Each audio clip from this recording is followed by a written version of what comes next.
Well, I'm sitting here with Risel Furtado. It is an honor and a privilege because I was just saying you are a bona fide crazy person, and I mean that as the best compliment possible. Because ever since meeting you and your other half, who's not here, do we say his name? Yes. I'm joking. Yes, of course we say he's him. the other bona fide crazy person. So Ernest is not with us. Correct. But he is here in spirit for sure. Absolutely. I feel like seeing your adventures through pictures and everything. Come nice and close to the mic. Sorry, yeah, that mic you have to speak into. You have to. Yeah, how long are you? So really quickly, just for everyone listening, because you're going to want to hear the story. There's like a Portugal real estate story here. There's a Brazil real estate story. There's cleaning pyramids. There's an island off of Brazil. There's older American history somewhere involved in here, if I remember correctly. Yes. There's all this wild and wonderful real estate stuff. So let's just kind of walk through this a little bit. Why are you back in Canada right now at all? Because I feel like seeing the pictures of what you're doing around the world, you're living a wonderful life. Is this a maintenance visit to Canada? Check in with some friends, get some paperwork done. You know, we all have stuff that we need to handle. Is it one of those kind of visits and then you're bolting out of here again? Or it's Mom's 80th. That's why. So it's a quick visit. Got it. Yeah. Okay. And I'm taking her back with me for some adventure. Mm-hmm. Oh my God. Yeah. So like, can you tell everyone what are you up to now? And then we're going to rewind a little bit. Okay. What are you doing right now? Where are you living and what are you doing? So life would actually have us in the Azores, of all places. And it's one of those things where we didn't plan it, but we fell into that. And we are working on a project. So these are the Portuguese islands. The Portuguese islands were specifically in São Miguel, in the middle of the Atlantic.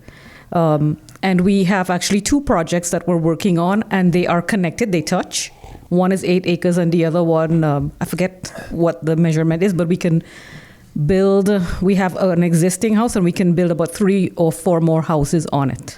And how did you, I always say the Azores. How did you pronounce it? Azores. Okay, you're probably pronouncing it much more properly. I did an emergency landing there with Ruben on our team. We went for a bit of a boys trip for his 50th birthday, and somebody had their appendix burst on the plane with no doctor on board. Oh. We were halfway between, I guess, Newfoundland and the Azores, and they did an emergency landing. It was chaos. So I just landed and took off. I never actually got to go out of the plane there. We had the ambulances waiting for us. It was quite chaotic. But so how did you end up there? That's because Ernest has some Portuguese. His parents were born there, but they immigrated to Brazil. So much of their life, they were between Brazil and Canada. When he was, I believe, 10, his mother immigrated to Canada with him, and then the father joined 2 years later. And he never wanted to return to the Azores. He'll be okay with me saying that. Actually, he never wanted to see the Azores. But his mother passed away, and his father was still alive, and I was kind of nudging him, don't you want to see where they came from? Because his father was having long-term memory of where he lived, specifically in the Azores, like very, very specific details. He just seemed to be recalling this at that phase. And I asked him, maybe we should go, like ask your dad a few more questions. His dad didn't speak English. And we went. And he was really happy that he did. But what was really incredible was what the father remembered is what we saw. It was so specific. The description was like, it blew my mind. So I was really happy to be there. I call it a little Garden of Eden. People call it the Hawaii of Europe. And in my mind, I knew I wanted to visit it again, just because we only had, I think it was like 2 weeks or something like that there. And because you were already over in Europe? No, were you still in Canada at that time? We were still living in Canada. That was a vacation in 2018. Okay. And then we came back after 2 weeks, and I thought I'd like to at least see it again and spend a little bit more time. Not very long, right? But get a second chance, because we didn't get to see, all of the tourist attractions. And now here we are. I feel like, did you pack up I feel like I remember a picture you sent of suitcases in the airport. Was it around the time of the pandemic? And you just said, we're going on this global adventure? Yes. We left October 9th, 2020. We left Canada. October 9th, 2020. To go to Portugal mainland. And with the intent of doing some real estate stuff over there? Yes. We launched EXP Realty. We launched the Portugal part of the company. Yeah, the virtual company. So you launched EXP Realty in Portugal? In Portugal. Wow. Yeah. And then you went, I remember you were doing some real estate stuff here. I don't know what you want to share or not. I remember there was a building or a property that you did not want to develop Correct. Sold. It's up for sale. It's up for sale now. Okay, so that's our last asset. Last asset here in Canada. Wow. Yeah. Okay, so then you decide, what makes a person like you decide they want to go on this kind of adventure where you're like, okay, you know what? Let's go. Me and Ernest are going to go off here. We're going to do some real estate fun in Europe. We have no idea really what we're doing. I'm not trying to say you're not competent. I just mean it's brand new, right? It's like a new frontier. What is going through your mind at that time? What gets a person to that point? Well, I'm going to go a bit far back, but there's a specific answer to that question, and I'll hit on it. For me, when you walked into the room just now, I said, I'm one of these people who said I quit. I was working in the life insurance industry for about 25 years, and I knew I had to be somewhere else in life, and I didn't know where. And I went on. Now I'm one of these people. Like, I have a friend who calls me. What does he call me? Miss Woo Woo. Okay. I'm into like a lot of things that inspiration and more on the spiritual side of life. I lean could more. Be called maybe intuition, spiritual. Yeah. So I had I've had a long journey with that, and I went on a cruise with a bunch of Hay House authors, and this was like the pivotal point in my life. One of the authors said something that really resonated with me, which was, you can quit. So this was all like a part of personal development, right? You can quit and you can move from one thing to another, and God will always have your back. And I just knew that I did not belong in this industry any longer, but I wasn't brave enough to do it. So I quit. I just handed in my resume promptly after the cruise. With no plan? No plan in place. I was recently married to Ernest. I mean, like, a few months. And your lifestyle required an income still, I would imagine. Yes. Oh, wow. Good for you. Right. So I didn't know anything. I had RSPs and that was it. And I slept for 3 months. I was so exhausted. Like, I was working from 7:30 a.m. until 10:30 p.m. and I would have to wake up at 2 o'clock in the morning to speak to staff in France. So why, you were a management type role there? Yes. It was nuts. But I'm great. So you weren't living. You were just. It was almost like existing. You were like a zombie existence. I totally was. Like many of us have had. Yes. And you slept for 3 months. I slept for 3 months. I was that tired. But anyway, so just to fast track. So then Did you get up sometimes, like 30 minutes? I'm joking. I know you didn't sleep the whole 3 months. But good for you. Okay, so sorry, continue. Yeah. Anyway, so, fast forward, I learned, we learned that you can self-direct your RSP into mortgages. That's right. Okay, right? And we started that. Now, you know that Ernest had been following you guys for a long time. I remember he told me. When you were like this high. We didn't know how long he was following us for. Yeah, that's right. Anyway, so, I struggled. Like, we bought the building. I thought we would be, but I had the only real estate experience I had was I was single and I was buying and selling, not selling myself, but selling my homes, and that was it. I never rented anything. Renting it was never even on my radar. I thought that was nuts to do it, but now I see it's stupid not to do it. Yeah. Anyway, so marrying Ernest, who is a realtor, he specializes in commercial real estate. So the first investment property that I would do would be this 14 studio commercial building. And I was terrified. I mean, I probably shouldn't use some words there, but I was like, you can say whatever you want. You can say whatever you want. Wow. It's different systems, different thinking, things you're not used to, Different professionals, but that's where my RSP money went into that. And again, I love your joint venture class because he was able to find a partner for me to venture up with, to have this experience of this building. I didn't know that. Awesome. Yeah. That building ended up being like till today, my best real estate teacher. I was terrified. I didn't know what to do. He would say, I didn't know which way was up, because you take me out of life insurance and you put me fully into this thing. Like, what skills, gifts, and talents do I bring? I didn't know. So in the beginning, I started to clean the building, which was the best experience, because I got to learn about all parts of each studio. So, and were there people renting at this time? There were people renting. Okay, so it wasn't like vacant. No. Okay, it was fully rented. Okay. Always fully rented. And so you were cleaning it. I was cleaning. Maybe that's what you knew and that's what you were comfortable with. I needed to do something. Yeah. But then I got to, in my own little way, I got to learn about each studio from the cleaning, right? So if something was wrong, I knew exactly what they were talking about, where things were, like, what to do. I had this image in my mind. But where my previous life kind of married my real estate life, and I always like to bring this up because I know there's some people who want to do sometimes greater things in real estate, and I'm going to peg it to particularly women, because I have had conversations with rock star women who are kind of sitting on the fence about, well, what do I do when I come over to this side? It will show up. Like for me, I was underwriting, life critical illness and disability insurance. And in the disability insurance piece specifically, I had to look at income tax returns and financial statements in a very microscopic way, to calculate the risk. So I knew what financial statements were at the end, and I just naturally began to pick up the receipts from everything we were doing, and I became, the administrative person dealing with the accountant. Oh, awesome. For renovating, like everything. Like That's how you learn. And I knew like the income tax piece, what that might look like, because I've had to look at that in detail. So and when you were talking so thank you, by the way, for having those conversations with some Rockstar members who are women who had these kinds of questions. Is that what you share with them to get comfortable with something? You have to look at the numbers and really get into the nitty gritty? No. But I mean, I truly believe that something that you have already done in your life will show up in this real estate piece. Got it. Because there are so many pieces that you can do, and you don't know which one would naturally fit you, right? So I have this experience. I'm going to say this is not my passion, right? But I feel very comfortable doing it, and in a crazy way.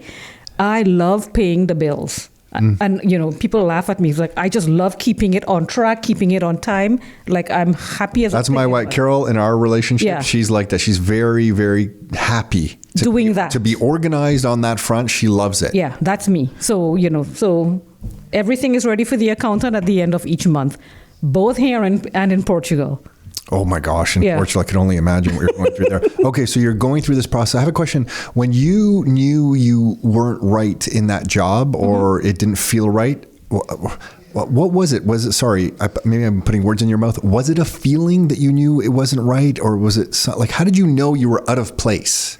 Because I knew I felt out of place. Like I just knew the job that I was doing. I'm like, this isn't me. This isn't the life that I want to live, but also I don't think it's the life I'm supposed to live. Like, I'm out of place. When I was 20 and I was working in the first insurance company, I used to sit at my desk, look out the window at the 427 and wonder, how do people who are out there, like driving around and doing other things, do that? Yeah. And I sat at a desk job for 25 years. So again, and life has a way of putting you where you're supposed to be. I've always excelled at my performance reviews, and that year I had the worst performance review, not on paper, verbally. And that took me on a journey, like it really spun me around. I couldn't even believe that. So somebody ripped you hard. Ripped me really, really hard. Did it eat at your self-confidence, or did it eat at this feeling that you had to explore more deeply, that like, oh my gosh, like what am I doing in life? Both. And because I remember thinking, what is it that she's seeing in me that I can't see? Because I'm trying my hard, doing my best, and I can't see where this comment is coming from. Yeah. Very self-aware. So that actually put me into personal development and character building to go explore that. I spent a year. What did you find? I found that the comment was actually the other way around. It was not. It was the person actually reflecting themselves. So that was one of the things that I found. But I also found that my style of leading was completely different from the way leadership is expected in corporations. What's your style? Gently. Very, very. I love loving people, but gently. So you don't lead with a stick? No, oh gosh, no. When I was being asked to beat. I know, I've been in the same flog spot. And get blood if I could. Same spot. Yeah. Leading with a stick is a horror show. It is very harsh. And when I look at that last year that I had, in my career there, I'm so proud of myself because people came back to me like it was just a mess of a year. And I was doing my best to protect my team from what was supposed to come at them. Oh, so they loved you. In a way, yes. At the time, I think they didn't understand, but I was really, doing a big protective thing. And what I ended up doing was the opportunity came while I was still there to actually break up my team. I saw it. So I actually encouraged each one to go somewhere else because I felt, working with them, their gifts and talents would be served best elsewhere within the organization. And I think I was only left with 2 people at one point. Wow, you're such a unique person. Risel, where were you born? Trinidad and Tobago. Both parents are from Trinidad and Tobago? Yes. But then raised here or no? When did you come to they Canada? lived there. Oh, they lived there. When did you come to Canada? 1988. 1988. Okay, so you've been here a while. Yeah, School here or educated there? There. Huh. Wow. What a great person you are to do that for your team. That's not everyone's doing that. I got to ask, I grew up at Mississauga, the border of Mississauga and Etobicoke. I used to be on the 427 all the time. 427 and where? What was your, around Burnhamthorpe there or Dundas? Yes, Burnhamthorpe. Burnhamthorpe? Yeah, back then it was the Goodyear building. Oh, I know that building. Yeah. Oh my gosh. Wow. Probably drove right by you while you're staring out the window. Should have waved. But I used to do the same thing. It's so interesting that you say that because when you were staring out the window, looking at, how were those people outside driving around and I'm like stuck in here? Yeah. I used to have that when I was in bumper to bumper traffic on the 403 going to my job at NetSuite. And we had already owned properties, Nick and I, in Hamilton, the direct other way. And I was in bumper to bumper traffic. And I remember looking across the window at me one day and it was like the guy from like 2 days ago that I had seen. So I'm like, I'm starting to know the people in traffic. And then I saw like his Starbucks cup and I go, oh my gosh, I think I even know what he drinks.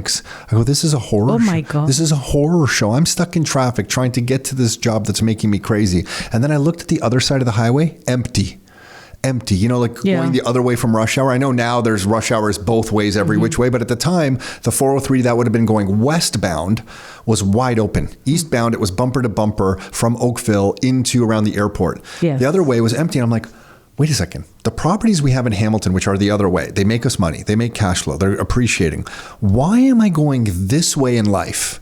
When I should be going that way and it's wide open, like the road is wide open. It looks wonderful over there, And so for me, it was like sitting in that traffic, looking at that open highway with our properties in that other direction to me was just such a powerful image. It was driving me insane. It was one of the reasons I think I finally just pulled the trigger. So it wasn't your looking out of the window story, but it was similar. You have these kind of visual experiences sometimes that like, what am I doing stuck here?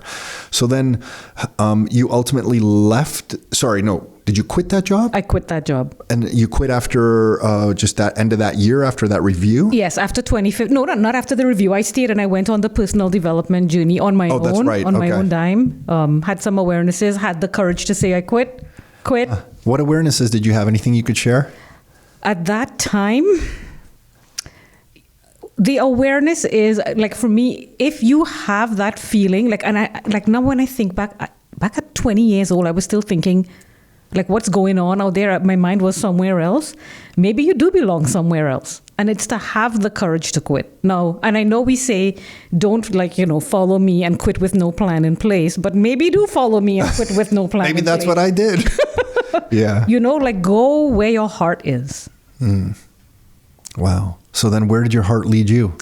Well, it led me directly to Ernest that year because we also got married that year. That year? That year, yeah. Where did you find this guy? In church. Oh, cool. Yeah. I was going to joke. On the side of the street somewhere, you pick this guy? For a different podcast. Yeah, is it? Okay. Yeah. Okay. Like we actually really faced each other February of 2015. Okay. We were married in June of 2015. No. I quit in October of 2015. Wow. So Ernest has really been my biggest encourager. Why do you think that was? He saw some ability in you? Always. Hey, and he always says it, and he'll tell anybody, he said, if you put even like 1/10 of the effort that you gave to that corporation in your own business, you are going to be so successful. He told me that from the beginning. And I couldn't understand that. What a great guy. Wow. And then what did you see in him that you can share with us? Strength. I saw a lot of strength in Ernest that I had not seen in anybody else. Did he quit he was doing commercial real estate, so kind of wasn't like a 9-to-5 thing for him. He was kind of somewhat free. Yes. I don't want to say totally free, but his freer. time was his own in that sense. Yeah, in that sense, he was the guy on the road driving down the 427 that you were looking at. That probably, yeah. Wow.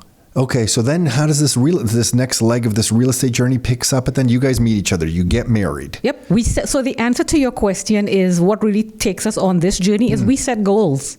Now, and our goals our goals organically develop is what we realize into something bigger than we expect.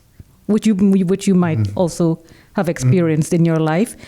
You can try to make your goals happen in a certain way, but usually it ends up being this completed in a completely different way. This particular business, to that point, at one point I thought, so where I lived in Oakville, there was a Canadian Tire kind of like just down the street. And I thought, if we could be so successful that, on a Saturday morning, I could rent a small little school bus and pick up a bunch of Canadians who wanted to learn real estate and about investing in real estate, but were getting no information about it. And we could serve them by getting them in a school bus and taking them out to Hamilton, Ontario, and showing them some properties and teaching them. And then coming home that day, I would feel very satisfied. Like that was the, wow. That was look at you now. That was like, if I could only do that. And I'll never forget one day, I don't know if I've ever shared this story before, but there's a Holiday Inn in the QEW, and Rockstar was growing. We were in our second office. The first one went bankrupt. The brokerage went bankrupt. We were off to the second one. And before that, landlord stopped paying his rent and we were blocked out of that office. Before then,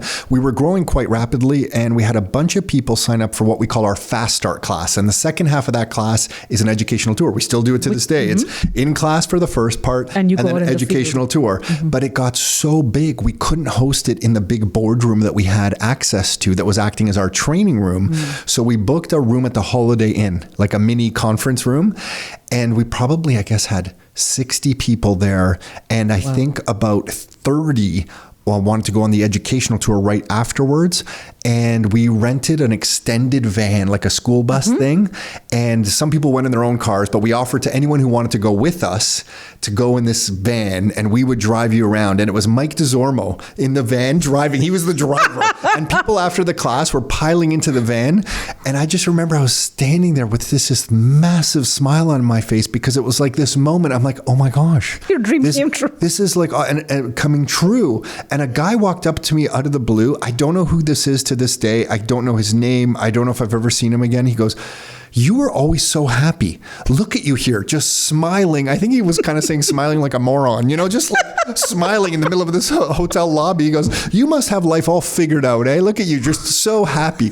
And he didn't know what was going through my mind that day, but it was just like, I just felt it was so gratifying to say, like, I think we're serving people. I know we're trying our best to help and serve people with sharing this information. A great guy like Mike behind the wheel, like it looked so ridiculous, get in the van.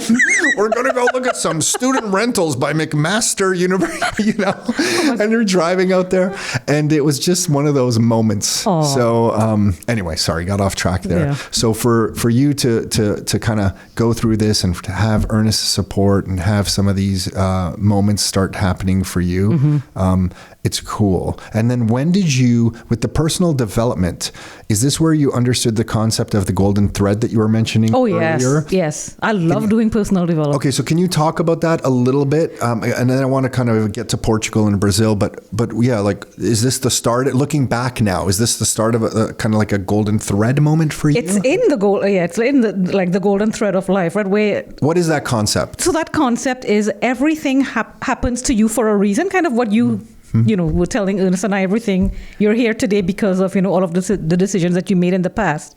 But they're never ever wasted decisions. I believe that they really do set you up for something in the future. And you're exactly where you're supposed to be. So even some of the things that you went through that maybe that you didn't like, are helping you today. Oh, totally. Like even some of my, I'm going to call it traumatic life experiences. I realize now I had to go through that for me to change.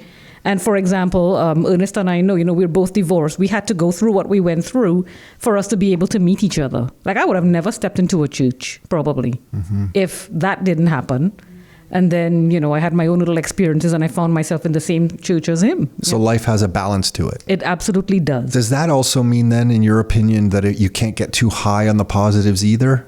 Sometimes I think if life has a balance, you can never get too low. I try to tell my kids this, that like, hey, if something's negative, you're perceiving something as negative, you don't know how that's serving you a year from now or 18. Correct. You can't judge this moment on this time right now. You got to wait a couple of years and reflect back. It might be the best thing that ever happened to you. Yes. On the flip side of that, I also share with them, and maybe this is incorrect, that listen, the thing that you're jumping up and down in excitement about, maybe it's not the greatest thing since sliced bread. So just kind of enjoy the moment, live in the moment, and keep going, because you don't know if this is the best thing ever. And I don't know if that's great advice or not, like not to enjoy the highs. And it's not like I'm trying to say not to enjoy. I just mean don't.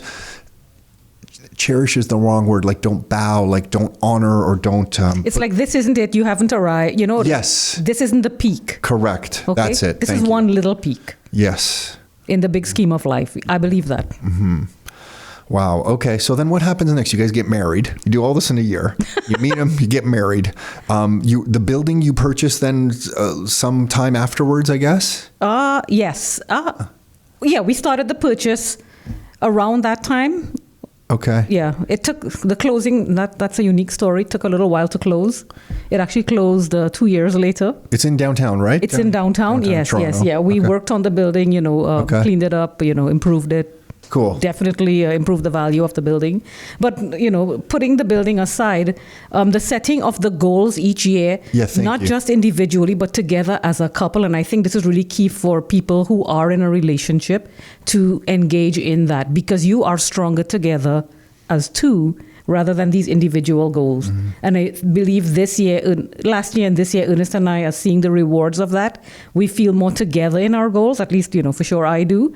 The path seems clearer. The plan is, definitely clearer. And when you have not necessarily the same mindset, yes, but when the goal is something that you both agree on, the working towards it is more meaningful together instead of two individual separate goals.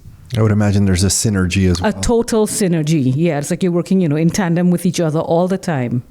And then is that done strategically once a year, a quarter? Do you look at them, review them? Every year, I would not exactly at the end of the year. I start thinking about it in September, last quarter. It's always, it starts to occupy my mind.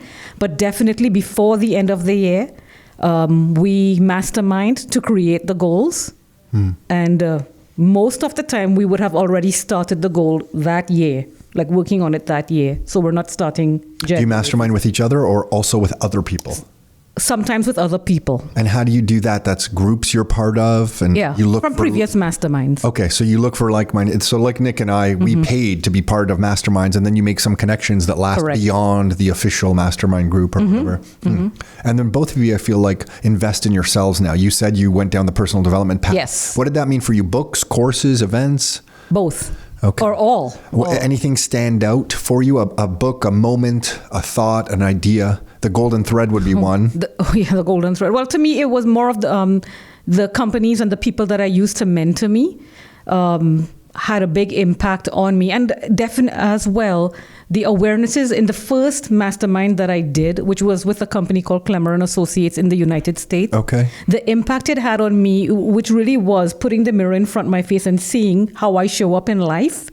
And it wasn't all immediate for me. Like for some people, it hits them. It took me a couple of years, I think, to have the even greater awarenesses about myself. Even to today, I still think about that journey and apply the tools that I've learned to, like for me, I don't think I was that courageous to do some of the things I'm doing now, but that journey gave me the courage. It gave me the permission to have the courage. Sorry, for my personality. And like there's so much more into that particular, those series of courses that we did through that company that help us with success.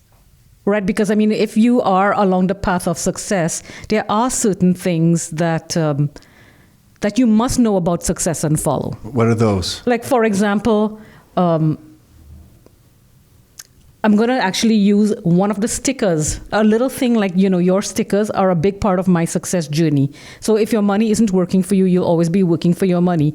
And even like in personal development, you do learn about your own money mindset, right? It's true. And I realized, like in the classes that I was in, I did not know that I had an abundant mindset, but I saw it afterwards, and I was actually alarmed at what it looked like for people who didn't have such an abundant life mindset, and learning about their stories, not judging them, but being aware of it, to be able to help them. And, maybe in some things I don't have an abundant mindset, but generally I did. Wow, such an strength. I feel like that's such a powerful gift you were given if you have that mindset, because I feel like I walk around life a lot of times thinking that people have imaginary shackles on their thinking, on their feet and on their hands, and they can't get to where they want to go or even imagine to where they want to go because they don't have that abundant mindset. And somehow, I don't know if it's my parents, my mom specifically, I feel like blessed that somehow I have that. Like I've never felt like there's not something I cannot do if I really throw myself at it. Like, and I've never really thought money would be an issue or just anything. I've always just thought everything is possible. Anything I want to do is possible. Sounds maybe to some people when I say that ridiculous. And I just feel like it's been a blessing. It's very freeing. Right. And for me, it helped me to open up my mind and my heart a bit more to life and especially to people, because I thought I was open to people, but apparently people perceive me as very closed. Really? Yeah. And I did more work on my own self. So like, I went through the path of learning about the Enneagram, like the 9 points of the Enneagram. And I'm not familiar with. Okay, so that's another podcast. Another podcast. But anyway, learning about myself through the Enneagram. If anybody knows that work, I operate out of point 1.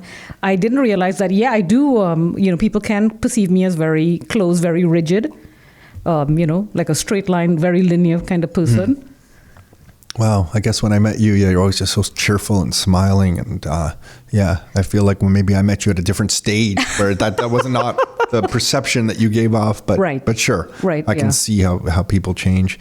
Yeah, you're a fascinating woman. Like, this is an amazing story. No, right. Really. Yeah. It really, really is. Your friends and family here in Canada, do they think you're just wild? Or what do they think about you? Well, I think when I quit, I think even at the time I got married to Ernest, I think my family thought I was probably having some kind of a life crisis, whether it's midlife, whether it's whatever, because all of a sudden I went from divorce to getting married to quitting my job. Like, they were worried. They were like, what is she doing? What the heck is going on? And they didn't understand what I was doing. I couldn't explain, how do you expect being a real estate investor to somebody who's been, it's too difficult. Way too difficult. So I just existed around them. Yeah, smart. Until one day, shortly before we left, actually, that year, 2020, I think my family, like some of my family members, they were more in a headspace of listening. Because they're always busy, like taking care of the kid, the world paused, so they were listening. The world paused and they listened, and now they're doing it. Come on. Yeah. Including my 80-year-old mom. She also, after hearing our story, what is she doing? She invested in real estate. No way. Yeah, like she started, I think, 2 years ago at 78. No way. Yeah. Oh my God, good for her. Okay, so then, after you get married, you're setting these goals. Mm-hmm. This ultimately leads you to October 2020 or so. And what's that thought process like? We are going to Portugal and we are going to do some real estate stuff. How do you come to that point? So the previous year, as part of the goals, as part of Ernest's financial goal, he wanted to have the biggest impact, which was to go launch EXP in a different country, the biggest financial impact of our lives. Well, maybe not the biggest again, but, doing something really different instead of some small little thing, attracting realtors and, doing that. Because he is a visionary, so he sees life very, very differently. And at that point, I mentioned to you, I had prayed one day to God, would you please show me what your big, beautiful world looks like? I would like to know, I'd like to see it, like to go into different countries and not just see it like from an airplane. I want to be among the people, and live with them for a bit. I forgot about that prayer actually. And doing this, so we go to Portugal in October of 2020 to actually do the launch because, we had already found the broker of record and established things there. And then we get caught up in the lockdown. Mm-hmm. And Portugal very graciously allowed the tourists who were in the country to be able to stay until December 31st of 2021 without getting their passport stamped. In the meantime, Ernest, through the Heritage, got his citizenship cards and great. everything going, and started the process for mine, but mine would not be complete. So I had to leave at the end of December, and EXP had launched in Brazil, and because it's Portuguese speaking, Ernest offered his help to be able to help them to get established and grow. Oh, that's how you ended up in Brazil. Yeah, so we work virtually, which is another great thing. Like everything we do, we really please don't give me paper. I don't want paper. I don't even want a business card because I will move it around. I don't need it. It's a hassle. It's a hassle. Clutter. So we, back in 2017, I'm going to go back a little bit. When he joined EXP, something about the way that they operated virtually piqued my interest, not knowing that what I was about to do would set me up to live the way that we do.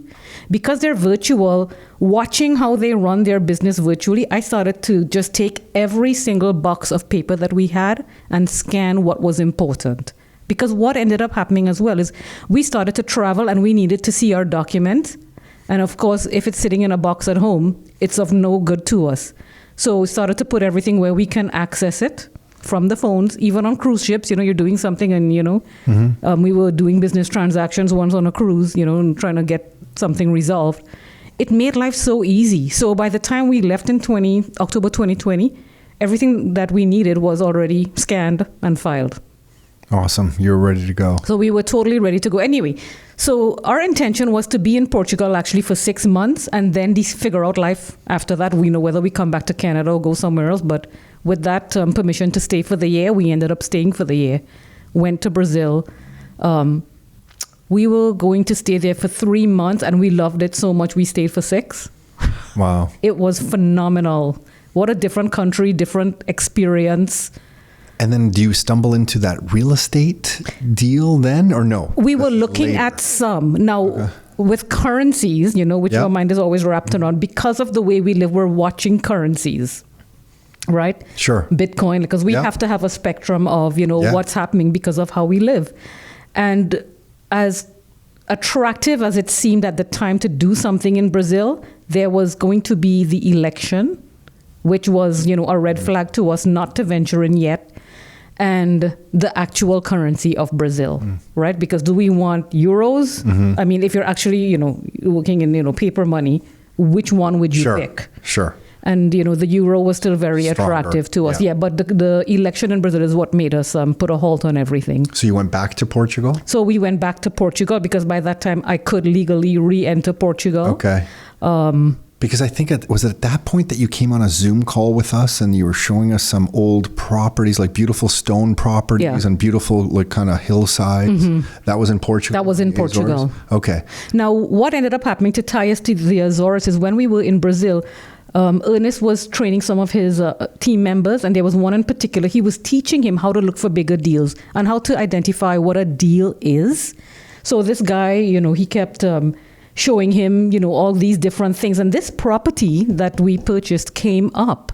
And Ernest is like, when, showing him how to do the numbers, he's like, now you're talking. This is worth taking a look at. So when we were on the mainland, we decided not to go to the Azores to live. Ernest has one uncle who still lives there, and nobody heard about him or had seen him since the lockdown. Okay. So we thought, we better go see, make sure he's okay, find him, visit him. We were just going to go spend a month and leave. We went there, visited him, looked at that property, and started to look around in São Miguel. And it's like, what, doing the numbers, and like things made a lot of sense to us. And it was like, so we were kind of intrigued.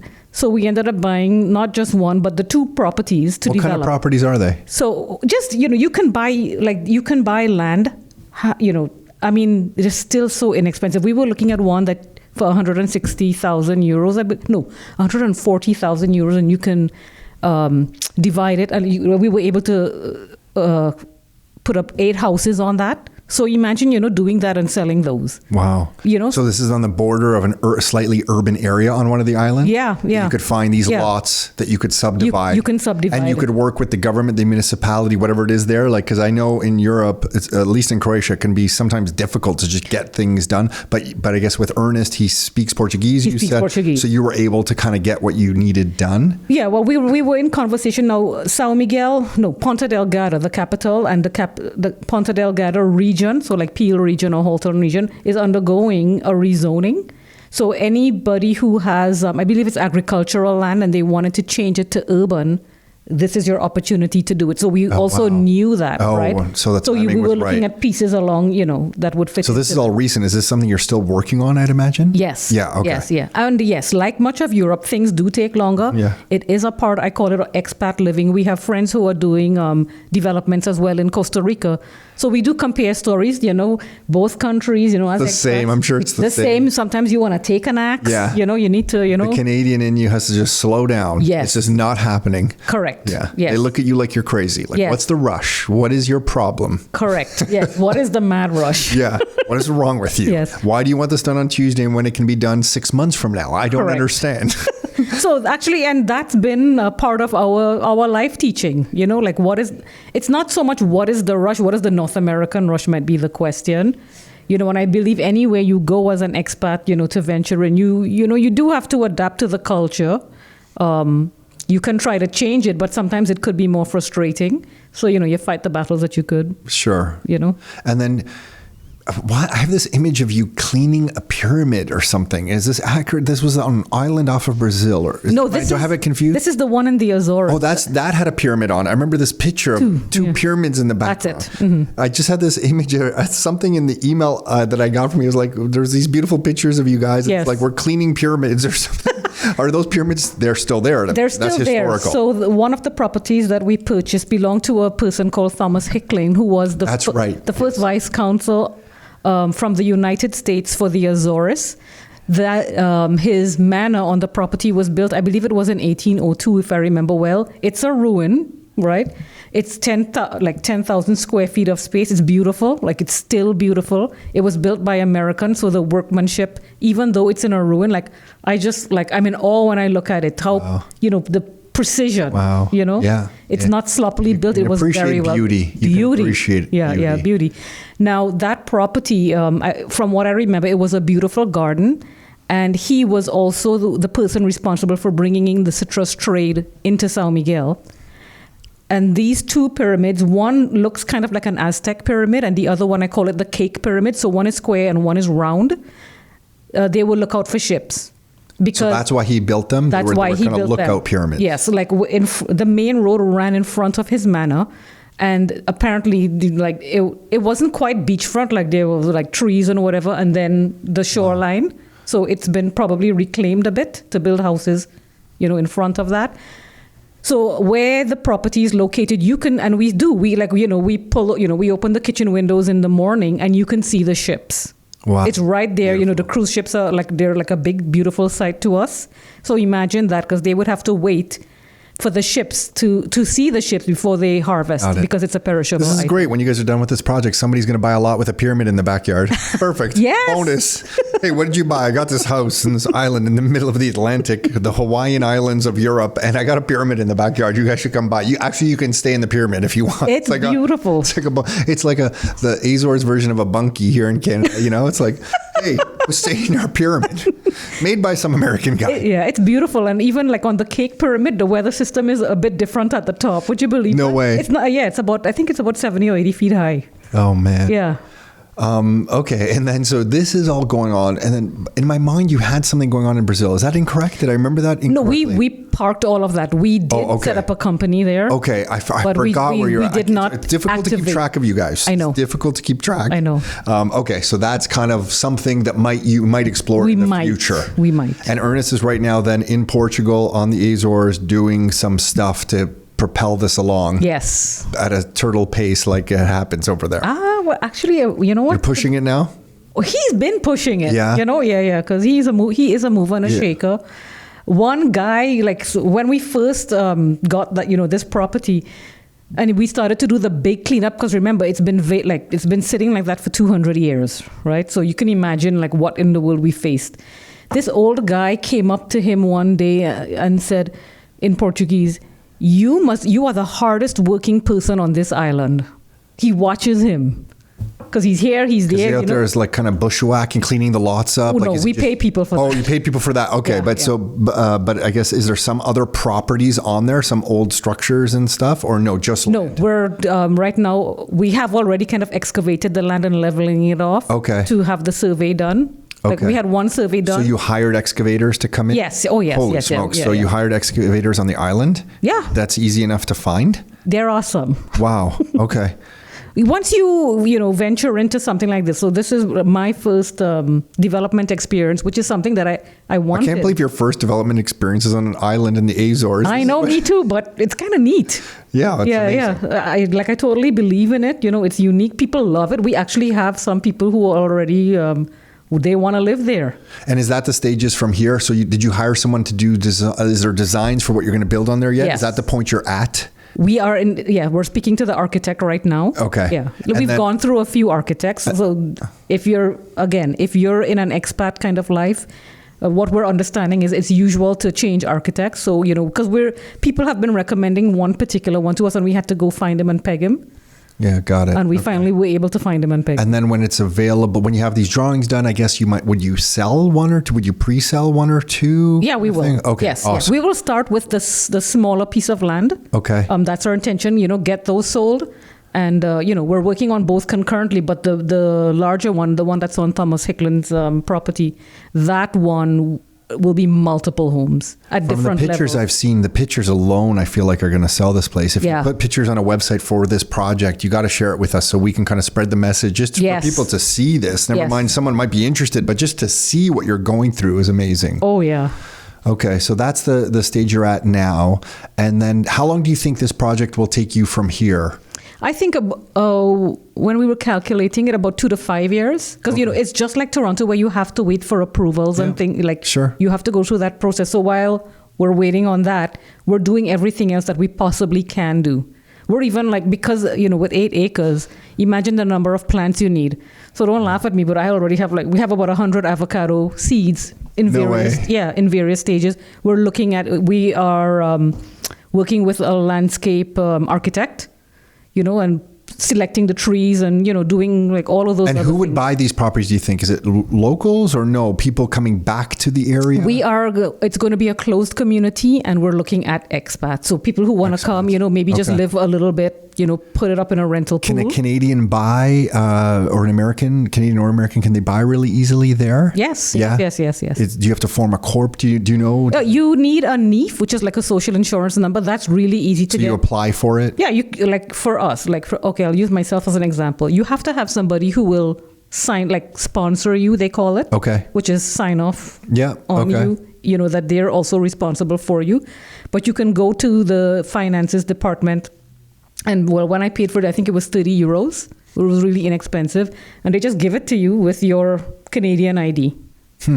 And you have to have someone who is local in Portugal to sign on your behalf that I'm responsible. It's kind of like signing a passport back in the day. Correct. Yeah, okay. Yes. So you get that and then you're legally allowed to buy. Yes, and then you're legally allowed to buy. And of course, set up the bank account. Set up the bank account. And then get some funds over. Probably Canadians going to buy by refinancing some stuff over here, I would imagine. Yes. And buy that there. And it's going to be a closed community. So they're going to be vacation homes for people. Yes? No. Yeah. You could either live there full time or live there full time. Yep. Or use your space for a part of the year and then rent it. Wow. Where are you going to be then at the end of this project's going to be fun to completion. There's lots of fun in front of you. There's the sale, the marketing of it, the sales aspect and the planting of these avocados and all these wonderful things. But, and then I'm just curious in your goal setting, I guess there's so much here. You don't even need to go beyond here. This is such an amazing project. I guess you're just focused here for now. Yes, but Ernest and I had a really big financial goal when we got married. It was a 10-year goal. I'm going to share my email address. We have an email address, Revision 2025, and it's Risel and Ernest Vision for the year 2025. And this email was set up when we were married in 2015. And this goal was to have a certain amount of money generating income for us on or before the year 2025. And we recognized when we were leaving Canada that we were actually further ahead in the goal than we had thought. I'm going to say by actually leaving Canada and doing the things that we are doing. Oh, awesome. Yeah. And even last year we were speaking about it that, oh my gosh, do you realize 2025 is just around the corner and we're much further ahead? Good for you. Yeah. But life doesn't stop You didn't share the full email address. Do you want to share that or no? You just shared the beginning part. Revision2025@gmail.com. Mm-hmm. Yeah, that's we both see that one. It's a common one. Mm-hmm. Yeah. Good for you guys. Yeah, but we're not going to just, hang up, I don't get that impression at all. No, we're going to move on to the next adventure, whatever that is. I'm already thinking, where would I like to be? Now that I have had my first experience of life outside of Canada, investing in real estate, I love the pace. Doing the development, and it's which country would I pick next? I wonder where you'll be next. I don't know. I do have one or two in mind, but Croatia could use your help. There you go. But they have a dwindling population, beautiful coastline, very little development, but the whole world, there's so much opportunity all around the world like that. Yeah. Once you travel Europe a little bit, Brazil, and you get out of Canada, life moves at a really nice pace. Yes. It's really nice out there. Really enjoy it. Yeah. It's so interesting having this experience too. And I'm going to share something because I've been thinking about this all day. Returning to Canada reminds me of the euro is higher, and things are expensive here. And I'm so proud of us for taking this step. Awesome. Because coming here, even though it's expensive, because your purchasing power is stronger. My purchasing power is so much stronger. I see people crying, and I feel for them because I have been there, having come from Trinidad and Tobago. Sure. But I was pinching myself. I was I can't believe I'm having this experience in Canada with what I'm doing. I just picked up some euros for our trip, and I know the exchange right now. The poor Canadian dollar, it's not the best of the fiat basket, let's face it. No. It's pretty weak. Yeah. Likely going to get weaker. So good for you coming into town with euros. You're a high roller now. Risel's rolling into town with her, hey, here's some euros. Give me all your Canadian dollars. I will take all your Canadian dollars for my meager 50 euro. Give me everything you got, No, but, that matters in life. This is, unfortunately, this is part of the global monetary system that we live in. Yes. You need to know these things. Otherwise, you kind of get trapped. Yes. So that's cool. It'll be interesting to see where you head next. I guess the world's your oyster at this point. Have you traveled around? Europe's so close to you from those islands. Have you traveled, or have you been so busy? We have been to some countries, and actually part of our fun goal. Our fun goal is to complete all of the 9 Azorian islands. We've been to some, but we want to see all of them. Oh my gosh, there's 9? 9. Oh, yeah. I thought there was 3. No, 9. Wow. And some of them have really a few hundred in population, but they're apparently very beautiful. And to visit some countries in Europe specifically, because we're there. Yeah, you should, But we are worker bees. We have recognized, and it's hard to sometimes pry us off what we're doing. Mm-hmm. But it's nice to be a worker bee on an island that has the pace and the lifestyle it has, because if you do take some downtime, it's a different type of downtime. I feel here in Canada, when I take downtime, everyone else around me is running in circles. Mm-hmm. So it's not really easy to meet up with a bunch of friends over 2 or 3 evenings. True. Unplanned. Whereas over there, you can bump into people and hang out and, meet them again there tomorrow and have another coffee with them and joke around with them. And you get along, you make these new relationships, and it's kind of a wonderful feeling. It's very healing and it's very peaceful, and it's good for my parasympathetic nervous system. It's just a bit of an unwind. Yes. I know when we're over there on the Adriatic Sea, we know there's a little bar cafe right on the beach that we go to, and we now we've been there over a decade. Every summer we know the owner, our kids know the owner. We don't walk in with cash. He knows us. Here's some drinks, pay when you can, come back later, and we talk with him a little bit about soccer and a little bit about politics and a little bit about the weather, and then we joke around about some of the tourists running in quickly in and out, coming, look at these guys, what are they doing? Rushing around. Look at them. They're on the beach at 9 a.m. No locals go on the beach at 9 a.m. Oh, yeah. When we first understood that, I remember the first time Carol and I took the kids to Croatia, her first visit there.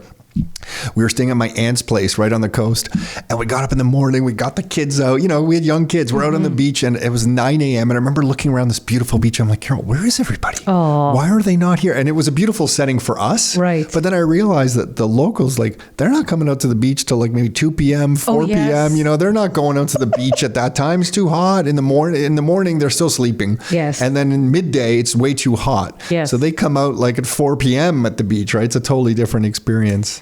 One thing I wanted to mention, this is how Brazil is tying into what we're doing.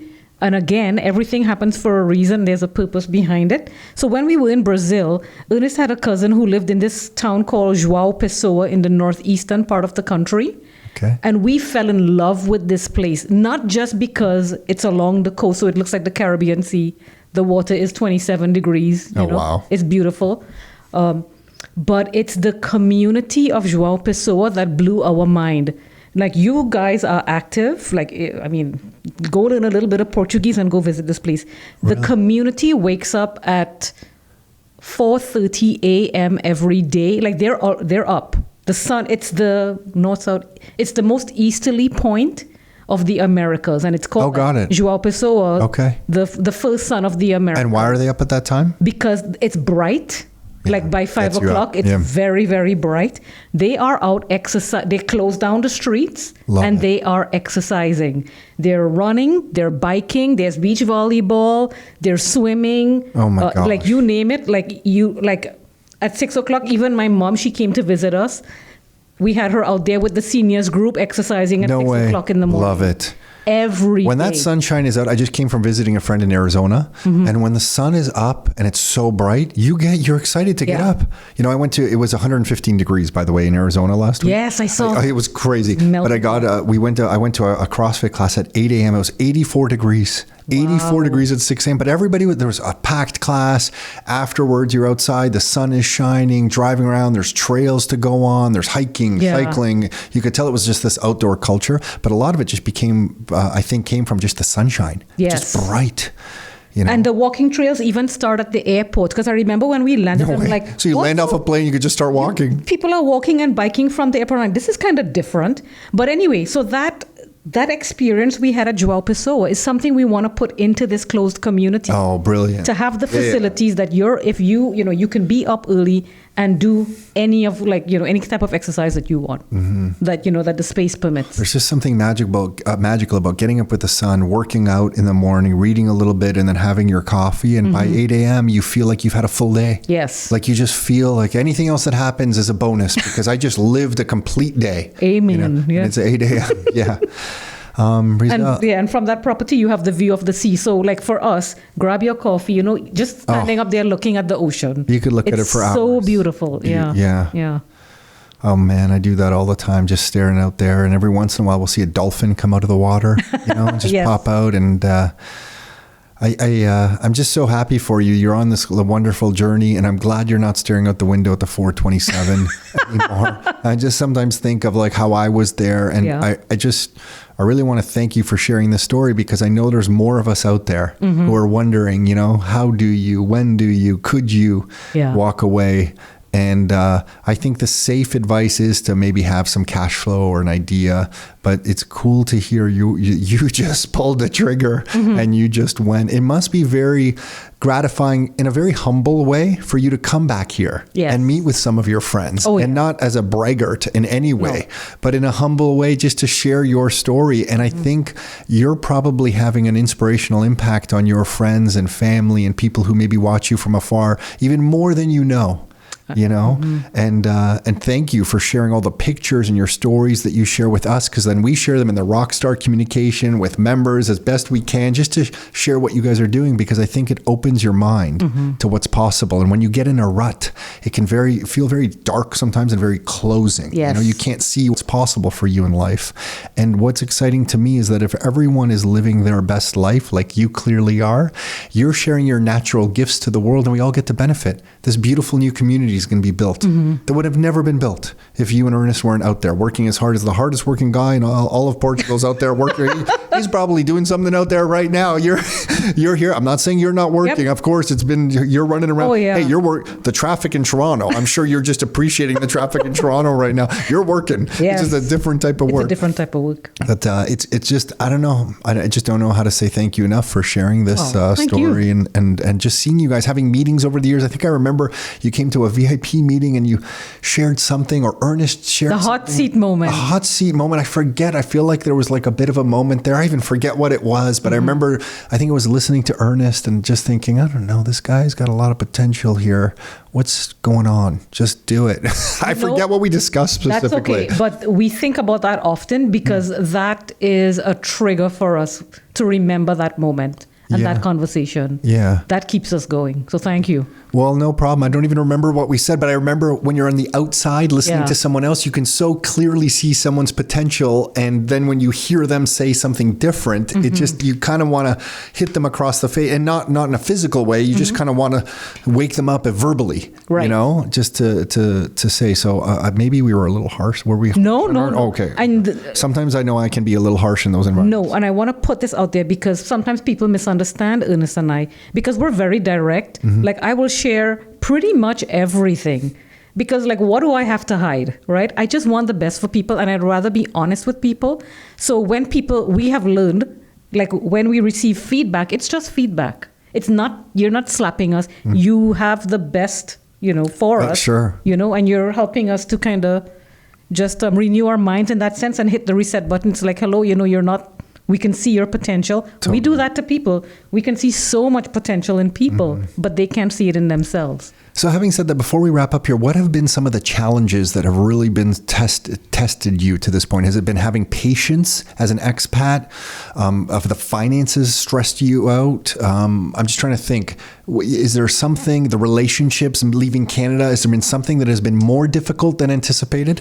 Yeah, the systems are different overseas. No matter, I think, which country you go to, it is not Canada. And we have had to, in a way, accept it is not Canada and then adjust ourselves to how things are done there, right? It's just not as fast. Initially, it could be frustrating. It's very frustrating to a lot of expats. I can't speak for everybody, but the ones that I know, like whichever country they chose, it's just not North America, I'm going to say, because the United States can operate similarly to us. In many ways. The mindset, because no matter what you do, culture always comes into play, right? And I'm now, if I look at myself as someone living in Trinidad and Tobago, I used to find the North American I was curious about the North American mindset because I couldn't understand how people were so open.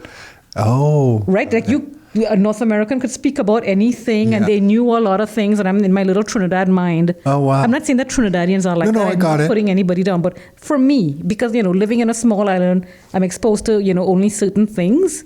I didn't have this big exposure of being in a big country. Now, the other countries we have been to, sometimes the mindset is still closed because this is what they know, and to, pull on their brains or yank at them and say, the world is not this, it's this. Some people don't even want to know that, see that, hear that, and they get frightened.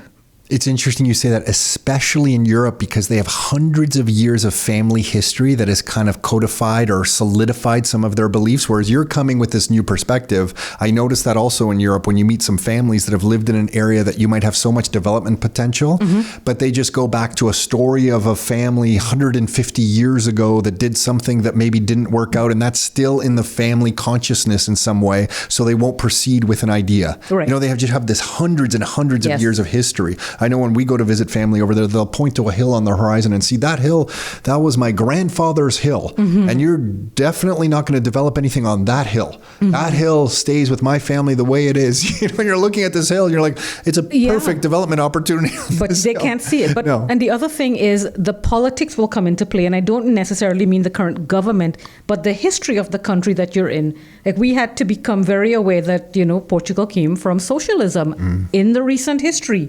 And there are people still living in Portugal who have gone through that.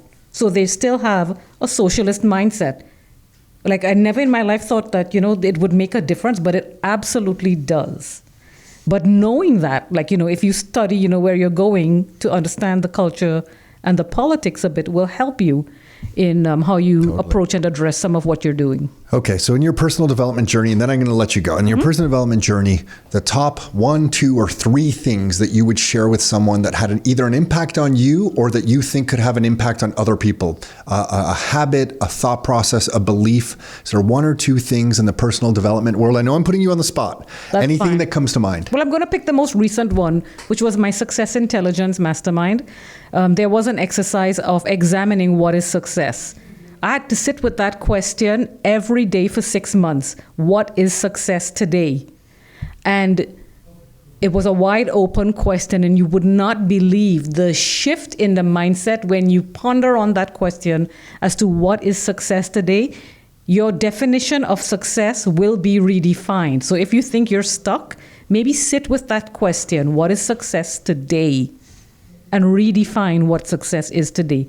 And I'm actually going to say, move money out of the equation and just leave, like, don't even think, because people may think a lot of people think money is success, but there's more to success than money. And then see what happens to redefine your life. And I would say as well, in the personal development journey, have the courage. Like, I use one little video that I look at every year because I like to examine where I'm at. In this video is Steve Harvey's jump, right? You can Google, you can find it on YouTube. I know it, but I can't picture it now. He talks, it's just probably a little, maybe 4-minute video where he talks about taking the jump, like really doing what I did, jumping from, one career into the other. And he explains in those 4 minutes what is going to happen. He tells you, things are not going to open up for you right away. You are going to hit rocks. You're going to have bruises, bumps, But he says eventually your parachute will open. And I remember when I realized, oh my gosh, I think the parachute is opening. Because in the beginning, I did feel battered, bruised, broken. Feels like you're being dragged behind a car on a rope, hanging on for dear life. Getting scraped to death. It did. And that little video, I just like to re-examine it because it's so inspirational to me. It's like if I could give you 4 minutes of here, this is what your life might look like when you take that jump. Awesome. Just know that this is the path, right? And this is the process. Risel, thank you. Please pass on our, say hi to Ernest. I will. For us, from Nick and myself. And just thank you for everything you're doing and being so willing to share and so open with everything. And I'm just so excited for you and the way you're living. I almost, it's who am I to say I'm proud of you? I guess that's a weird thing to say, but I feel proud of what you're doing. Thank you. So congratulations on everything so far. Thank you. I can't wait to hear about the next curveballs that come your way and how you guys handle them. And I know we have had several, but we keep moving forward. Yeah. Okay. So if anyone wants to follow your journey, is it Instagram? I think you mentioned, or no? So I am on Facebook with my name. So is Ernest. I am on Instagram. I am on Twitter, but I don't really engage in Twitter too much. I find Twitter too distracting. So your name on Facebook? My name on Facebook. Okay. And I do have a blog, and I used to call it my little blog, but my blog was actually set up for my family and close friends to follow me. They asked me to do it. It's www.riselfurtado.com. RISELFURTADO.com. I am a short, I write long emails to people, but I'm actually a short blogger. So it's just whatever it is I'm sharing in that moment, I make it like a 1 or 2 minute read. Yeah. Right? So you're in and out, and there's usually a picture, and this is for family and friends, but the world is welcome to read it. How pumped is your mom to go on the next she's adventure? Very excited. She is. She can't control her excitement. Thank you so much, Risel. Thank you. I appreciate it. Hey, thanks for tuning in. You can find every new episode of the Your Life, Your Term show on all the major streaming platforms. So Spotify, iTunes, Google Play. And if you'd like to get free copies of some of the books that we've put together, like these right here, or some of the reports that we've put together, like these right here, you can find all of those at www.rockstarinnercircle.com. That's www.rockstarinnercircle.com. That's it for now. Until next time, your life, your terms.